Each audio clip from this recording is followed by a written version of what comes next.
When I first started the Superstock AI course, I wanted to do deep research on other people's Adobe Stock accounts to figure out what makes a profile so successful. And in that, I learned that there are certain images that sell better than others. It would be a cheat code if we could figure out from other people's profiles what images sell better than others in order to learn and to collect data to be able to succeed more in the future. So what I did was I went on a little journey to hire somebody to create a software tool for me that will automatically rearrange people's images on their profile to tell me what images sell better than others. I didn't necessarily need stats like the amount of sales. I just wanted to know what images, like I said, perform better than others because it will really illustrate and show me what niches are essentially they grab more attention and they have higher demand than other niches. So time passed by. I eventually got somebody to build me a tool like this, and I brought it to fruition. In fact, anybody who has the Superstock AI course or even our WAP members area gets access to the software completely for free. You can go ahead and see here in our passive income school members area where we talk about print on demand, affiliate marketing, and a whole bunch of other different income strategies. You can see at the very bottom here, we have this free software section. And within it, we have something called the Adobe Stock Spy tool. And what this tool does is it literally rearranges every single image in the order of the highest selling to the lowest selling. Now, I can't tell you how we figured this out, but what I can do is I could do a live demonstration to show you how this works. The reason why I'm making a video on this now is because I've had many requests from people who've been in my courses and who've been in my members area asking, can you please make demonstrations, videos, showing us how the Adobe Stock Spy tool works? What does it do? How does it work? And some people do use it, but some people don't. So I figured I'd make this public video because I could put this video in my members area, but then again, the people who bought the course wouldn't see this. So without further ado, let's get into it. I went ahead and searched for the keyword pasta on Adobe Stock, and I came across this photo, and what I did was I decided to click on this person's account. Now, you already seen this account in the other browser. This one is the Brave browser, and this one is Google Chrome. But it does look different, doesn't it? If you notice, to the right-hand side here, there's a picture of these coffee beans on a white background. If we open up the Brave browser and take a look, there is no picture of coffee beans here on a white background. In fact, if we scroll down, it's over here. Well, that's the thing. This Brave browser doesn't have the Adobe Stock Spy tool installed, okay? And this is what you would normally see had you come to this person's profile. And you could even test this at home. Go to Adobe Stock, search for pasta, select the very same image that I selected, which is this image, okay? Click on the profile, and you're most likely 10 times out of 10, not 9 times, but 10 times out of 10, you're going to see the profile arranged in this specific way. Once again, unless this person uploads more photos or gets more sales for a certain photo. Now, what happens is Adobe Stock kind of jumbles up the results. Now, the reason why they do this, I really couldn't tell you, but they mix high-selling images with brand-new images, and so on and so forth. They don't really align it from highest selling to lowest selling. But if we go over here to our Adobe Stock Spy tool browser, which we have the tool right here installed, very, very simple tool, we can see now the new order of how things sell. So this coffee bean image sells better than this rhubarb. Okay, this French fry image sells better than, for example, this picture of this sausage hot dog, right? Type of thing on a fork. We can click on it. Again, this is the original, once again, without the tool installed. And we kind of, if we use this, we would kind of get mixed messages, right? Because we have this picture of some steak on a fork, and we would assume that this one sells better than another. For those who are curious, this is not a tool that I plan on selling publicly ever. This is just a nice little free gift I provide to anybody in my members area. As you guys know, I have a history of just handing out some free gifts for people who are in my members areas or in my courses. So that's what essentially why I'm making this video. I just found it pretty cool, pretty useful, as a tool to realize that, hey, this is not just a tool to be nice to look at. This is a tool for study.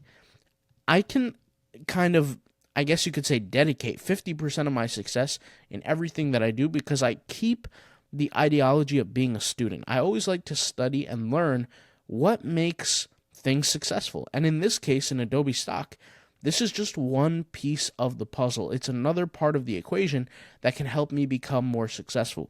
Let's go ahead and try this on another account.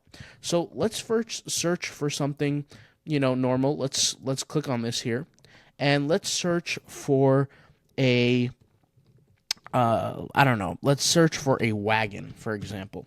And we're going to mimic this by also searching for the exact same keyword term on the other browser, the browser where the tool is installed. Okay, so let's search for wagon here as well. And let's take a look. So we have two browsers essentially with the exact same images. You'll see there's no difference. We have a wagon here, right? For here, red wagon, red wagon, red wagon, and then this photo. Same thing on this browser, no different, okay? And the reason why this one is showing here is because my zoom settings are a little bit different on each one. So like, let me actually see if I could zoom out here. We have 100% zoom here. We have 90% zoom. There we go. So 200% zoom browsers. I'll go ahead and click on this one. And let's go ahead and select this image, okay? And let's go to that person's account on both browsers. So FIA, we'll click on this. That's this person's account.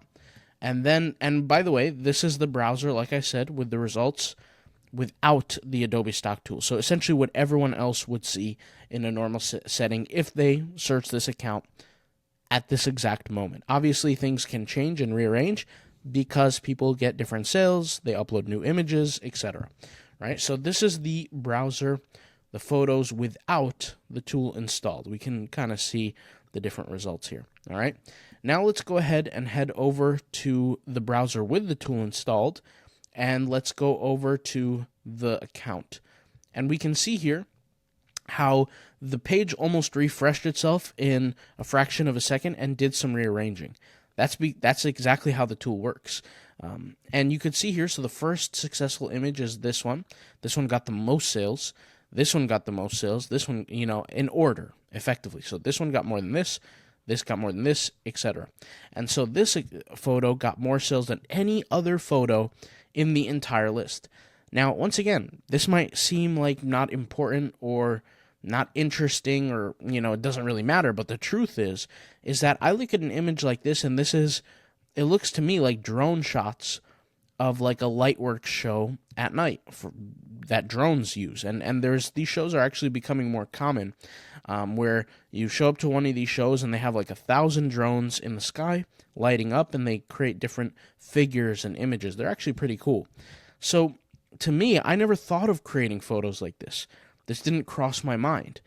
And truthfully, if I prompted an AI to create a photo like this for me, or excuse me, if I gave it a niche, it probably wouldn't have thought of something like this either. Unless I'm, like I said, really, like a genius with ChatGPT, which I'm not. I'm just a regular person. So for me, seeing a photo like this, knowing that it's more successful than other images that are highly in demand, like food-based images, it means that there's an open market here. And this is what I mean, and this is my point, is that this tool allows me, it fosters an ability for me to learn, to become a student, to learn as much as possible on what works and what doesn't. And the nice thing about this is I don't have to waste my energy sitting there trial and error. I can literally see results from other people that have been successful. So for example, right, let's take a look. Let's actually minimize this browser, right? Let's increase the size of this one, and let's compare the order of things. So the first image was this Lightworks show. The second image was this, I guess you could say, pulled pork kind of sandwich. And we could see that pulled pork kind of sandwich here is the fourth on the list, not the second. Okay. Now, once again, this is a really small tool, easy tool to have, so it's not something I would personally sell ever. However, it is a nice little tool to have, give you some insight on how to use. So you could see here, a picture of some carrots and apples, and we could try to locate where exactly on the screen was this image? How far or how deep did it go? And we're actually scrolling pretty deep. It's still not showing up. And like I said, this is the browser that arranges from high selling to lowest selling. And we could see here, okay, and yeah, I don't see it. It never came up. So on page 1, so you could see here that this photo, okay, is really not selling well. Somebody might come to this profile and say, oh, these photo types are really good. Let me recreate them. Well, you might have a better chance making more money had you created something else, for example, like this this picture of the bench, the cement bench with the wood kind of accent to it. Maybe you'll succeed more had you created something like this. Now, in no way I'm sitting here saying that you should copy other people's work. Okay, that's completely unethical, and to be honest, it's annoying. You shouldn't copy anybody's work. But what you should do is use it, like I said, as a tool for study, as understanding. You can sit down and ask yourself, why? Why did this cactus photo get less sales and it's ranked less on this person's profile than this photo or this photo? And the more you ask these kind of questions, the more information you're going to draw. And you're going to be able to make some, opinions, some observations. And the more these opinions and observations that you understand based on educated research that are, logistical, you have a higher chance to succeed in the future making the right decisions. A lot of people wonder why some people become successful in a short period of time. And it's purely just crammed experience after experience crammed in a very short period of time. That's all it is. So the more you can expose yourself to more information or the right information, the more you'll learn. And this is, once again, just another tool to use for learning. So thank you guys for watching. If you're a member of the MicroStock AI course or of the members area, feel free to download this software, like I said, completely for free and get access to it. All right, I'll talk to you guys later. Thank you guys for watching. Peace out. Bye.